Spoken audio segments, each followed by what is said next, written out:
श्री अमोल कुल्हे जी। धन्यवाद अध्यक्ष महोदय। हम सब जानते हैं कि आज हम कोरोना की वैश्विक महामारी से लड़ रहे हैं। हमारे देश में पहला केस 30 जनवरी को पाया गया था। आज 9 महीने बाद क्या परिस्थिति है? सरकार अपनी पीठ थपथपा रही है कि रिकवरी रेट अच्छा है, मॉर्टेलिटी रेट में कमी आई है। इसके लिए मैं सरकार का अभिनंदन करता हूं, लेकिन इन आंकड़ों के पीछे छुपकर हम इस सच्चाई से मुंह नहीं मोड़ सकते कि आज तक कोरोना की बीमारी की वजह से 90,000 देशवासियों ने अपनी जानें गंवाई है। 90,000 डेथ्स, और इसमें इनडायरेक्ट डेथ जैसे लॉकडाउन की वजह से सड़क पर चलते हुए माइग्रेंट लेबर्स की मौतें, कारोबार चौपट होने की वजह से परिवारों ने की हुई सामुदायिक खुदकुशियां, ऐसी मौतें शामिल नहीं है। और इसलिए आज ये देश की जनता सरकार से जवाब मांग रही है कि जब कोरोना अपने देश में हाथ पैर फैला रहा था, तब आप अमेरिकी राष्ट्राध्यक्ष के स्वागत में मशगूल थे।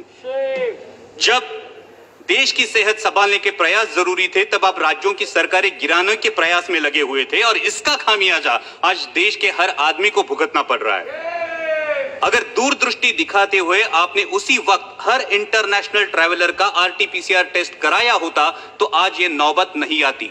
और फिर आपने सरप्राइज इवेंट की तरह लॉकडाउन देश पर थोप दिया। लॉकडाउन लगाते वक्त ये नहीं सोचा कि इसे फेज्ड आउट मैनर में भी लॉकडाउन किया जा सकता है। ये नहीं सोचा कि मार्च के महीने में कोरोना का स्प्रेड सिर्फ शहरी इलाकों में था, ग्रामीण इलाकों में नहीं। और नहीं आपने लोगों को तैयारी करने का अवसर दिया, थोप दिया देशव्यापी लॉकडाउन। परिणाम स्वरूप किसानों के हाथ से फसल चली गई, कईयों की रोजी रोटी चली गई, माइग्रेंट लेबर्स को सैकड़ों किलोमीटर पैदल चलना पड़ा। लोगों ने बच्चों को बिस्कुट खिलाकर, पानी पिलाकर सुला दिया, लेकिन आप पर विश्वास रखकर उन्होंने उफ तक नहीं की। फिर आपने कहा तालियां बजाओ, हमने तालियां बजाई, थालियां पीटी, घंटानाद किया, शंख ध्वनि किए, दिए भी जलाए, हमने सब किया, आप पर विश्वास रखकर किया। और विश्वास ये था कि सरकार पूरी जिम्मेदारी से कोरोना की रोकथाम करेगी। आज भी oxygen bed, ventilator, ICU bed की उपलब्धि के आंकड़े जोर शोर से बताए जाते हैं अध्यक्ष महोदय, लेकिन वास्तविकता क्या है? आज देश के आम आदमी को हॉस्पिटल में बेड पाने के लिए, ऑक्सीजन बेड, वेंटिलेटर उपलब्ध कराने के लिए दर दर की ठोकरें खानी पड़ती है। कई अभागी देशवासी ऐसे हैं कि जिन्हें रास्ते पर दम तोड़ना पड़ा है। क्या देश ने आप पर विश्वास जताया था, उसका यही फल आपने देश को दिया है? आज 9 महीने बाद भी सर्वशक्तिशाली सरकार देशवासियों के दिलों से इस दहशत को उखाड़ फेंक नहीं पाई, जिनकी उनके दिल में इनसिक्योरिटी है, अपनी जान को लेकर, अपनी सेहत को लेकर, अपने काम को लेकर, अपने भविष्य को लेकर। तो क्या यह हमारी विफलता नहीं है?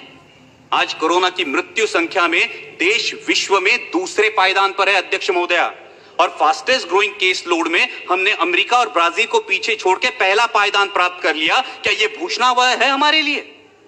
मैं सदन के माध्यम से अध्यक्ष महोदया स्वास्थ्य मंत्री जी से पूछना चाहता हूं कि क्या देश कम्युनिटी ट्रांसमिशन की फेज में है या नहीं?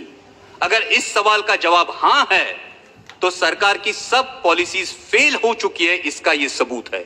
और अगर इस सवाल का जवाब ना है, तो फिर प्रतिदिन 1 लाख के करीब केसेस कैसे पाए जाते हैं? अध्यक्ष महोदय, हमें यह सोचना चाहिए कि क्या हमें पॉलिसीज में बदलाव की आवश्यकता है। अब तक हम individual case identification, contact tracing और क्वारंटाइन के बजाय अब हम जियोग्राफिकल स्प्रेड ट्रैकिंग और उस एरिया में पर्याप्त आरोग्य सुविधा डिप्लॉय करने के बारे में क्या हमें सोचना चाहिए? आज कोरोना से जो युवा उभरे हैं वो प्लाज्मा डोनेट करने के लिए रेडी है, लेकिन मैं स्वास्थ्य मंत्री जी से अनुरोध करूंगा कि ICMR का अब तक प्लाज्मा डोनेशन के लिए, प्लाज्मा थेरेपी के लिए क्लियर डायरेक्टिव्स नहीं है। वही बात सलाइवरी टेस्टिंग की है, और वही बात औषधों के दरों की है। आज फैबीफ्लू ले लीजिए, आज रेमडेसिविर ले लीजिए, आम आदमी के जेब के पहुंच से ये दवाइयां आज भी बाहर है, इस पे विचार होना चाहिए। दुर्भाग्य की बात तो यह है अध्यक्ष महोदया कि जिन पर हमने कोविड वॉरियर्स करके फूल बरसाए, उनमें से कितने मेडिकल प्रोफेशनल्स की कोरोना से मृत्यु हुई, इसकी भी जानकारी हमारे पास नहीं है। यह दुर्भाग्य की बात है। जब मैं ज्योग्राफिकल डिस्ट्रीब्यूशन की बात कर रहा हूं अध्यक्ष महोदय, तो मैं मेरे साथी सांसद फैजल जी का अभिनंदन करूंगा कि लक्षद्वीप में आज तक एक भी कोविड का केस पाया नहीं गया, इसलिए मैं अभिनंदन करूंगा। लेकिन उसी के साथ जब हम ज्योग्राफिकल डिस्ट्रीब्यूशन की बात करते हैं, तो कोविड से सबसे बाधित राज्य मेरा राज्य है महाराष्ट्र। आज महाराष्ट्र में 22% केसेस है और 37% डेथ्स है। अध्यक्ष महोदय, मैंने अभी शुरू किया है, अभी मैं करेक्टिव मेजर्स पे आ रहा हूं। अध्यक्ष महोदय 2 मिनट दीजिए, सिर्फ 5 मिनट, सिर्फ 2 मिनट दीजिए। और जैसा सांसद अरविंद जी सावंत ने कहा, उस प्रकार से महाराष्ट्र सरकार पूरी तरीके से कोशिश कर रही है, आदरणीय शरद पवार जी के मार्गदर्शन में कर रही है। हमारे स्वास्थ्य मंत्री राजेश जी टोपे आए दिन फील्ड पर है, लेकिन WHO के अनुमान के अनुसार नवंबर दिसंबर में हालात और बिगड़ सकते हैं अध्यक्ष महोदया। और ऐसे में भारत सरकार ने 1 सितंबर से महाराष्ट्र सरकार की ventilators, PPE kits, testing kits, N95 mask, ये मदद पूरी तरह से रोक दी है। हमारे मराठी में कहावत है अध्यक्ष महोदया, आई जेऊ घाली ना आणि बाप भीख मागू देना। ऐसा बर्ताव केंद्र की सरकार महाराष्ट्र सरकार से साथ कर रही है। क्या महाराष्ट्र के रहवासी देशवासी नहीं है? क्या महाराष्ट्र के रहवासियों के प्रति केंद्र सरकार का कोई उत्तरदायित्व नहीं है?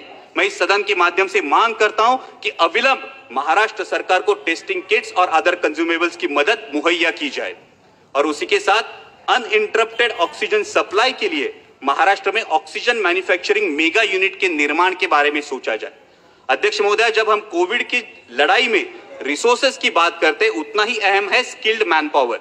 जैसे कि आरोग्य मंत्री, मैडम ये बहुत अहम मुद्दा है, देश के लिए बहुत अहम मुद्दा है कि जैसा कि आरोग्य मंत्री जी ने बताया, कोरोना का वैक्सीन आने में कुछ समय लगेगा, मालूम। तो इसके लिए हमें सिर्फ 2 मुद्दे, इसके लिए हमें स्किल्ड मैन पावर की जरूरत पड़ने वाली है। और इसीलिए जो नेशनल हेल्थ मिशन के रेट्स है, उन रेट्स में आसानी से स्किल्ड मैन पावर उपलब्ध नहीं हो सकती, इसलिए नेशनल हेल्थ मिशन के रेट्स को रिवाइज किया जाए ताकि और ज्यादा स्किल्ड मैन पावर इस कोरोना की लड़ाई में इन्फ्यूज की जा सके। और उसी के साथ बहुत बहुत धन्यवाद एमसीआई के माध्यम से